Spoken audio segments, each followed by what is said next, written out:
वो लोग भी भगवान का नाम ले रहे हैं जिनको भगवान से कोई लेना देना ही नहीं है। तो भगवान रामलला की तो पूजा अभी तक हो ही रही थी ना, इनकम्प्लीट जगह पे ही हो रही थी, टेंट में हो रही थी। अगर राजा भक्त होगा तो सारी प्रजा भक्त बन जाएगी।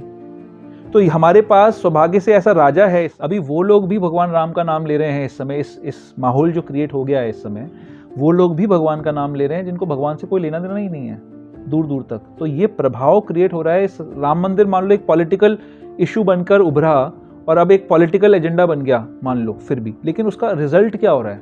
सारे के सारे अभी यहाँ पे शोभा यात्रा निकली, आपने देखी कभी जिंदगी में सेक्टर 56 में शोभा यात्रा निकलते हुए? तो क्या करते हुए गए वो लोग? कीर्तन करते हुए गए ना, भगवान का नाम ही तो ले रहे थे। तो इससे अच्छा प्रभाव क्या हो सकता है? तो किसी प्रकार से भगवान की कृपा से ये ऐसा माहौल बन रहा है, तो उसको छोटी अननेसेसरी कारणों से उसको उसमें अवरोध क्रिएट करना, वो तो मेरी दृष्टि में तो सही नहीं है। प्राण प्रतिष्ठा ये नरेंद्र मोदी क्यों कर सकते हैं, या फिर वहाँ पे मंदिर इनकम्प्लीट है तो वो इनकम्प्लीट मंदिर में कैसे? तो भगवान रामलला की तो पूजा अभी तक हो ही रही थी ना, इनकम्प्लीट जगह पे ही हो रही थी, टेंट में हो रही थी। तो ऐसा कई शास्त्र के कई सारे ऐसे नियम होते हैं जो कई बार कॉन्फ्लिक्ट करते हैं। तो जो ज्ञान जिसको मिला है, जिसको सदगुरु से ज्ञान मिला है, वो रिकंसाइल करना जानता है उनको, उन नियमों को, और एक गति पे चलना जानता है।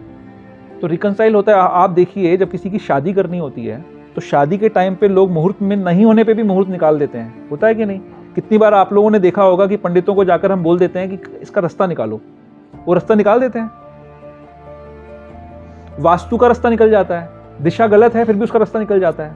तो इतना बड़ा कार्यक्रम जो हो रहा है, आयोजन हो रहा है, पूरा देश जिसके लिए लगा हुआ है, उसका रास्ता नहीं निकल सकता था? रास्ता निकल सकता है ना कोई ना कोई, अगर इतना इंपॉर्टेंट था तो I think it is politically motivated.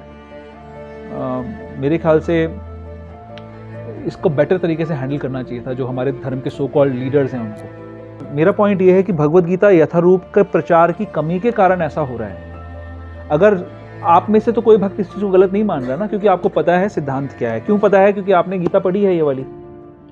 जो लोग इस पे रिएक्ट कर रहे हैं, जो एक मतभेद बन रहा है, वो उन लोगों के बीच में बन रहा है जो सिर्फ सेंटिमेंटली अटैच्ड हैं। इस समय जो राममय जो चीज हो रही है वो एक सेंटिमेंट है, बट वो अच्छा सेंटिमेंट है। लोग डिस्कोमय हो जाते हैं, शाहरुख खानमय हो जाते हैं, आमिर खानमय हो जाते हैं। उससे बहुत गुना बेटर है कि राममय हो गए। सेंटिमेंट ही है ना, वो भी सेंटिमेंट होता है। किसी पर्टिकुलर एक कोई वैश्यावृत्ति करने वाली कोई फिल्म स्टार के पीछे वो भागने लग जाते हैं, और इस समय कॉन्शियसनेस क्या है? राममय है, सेंटिमेंट ही है। उनको कुछ पता नहीं है, थोड़े दिनों बाद सेंटिमेंट चेंज हो जाएगा, क्रिकेटमय हो जाएगी।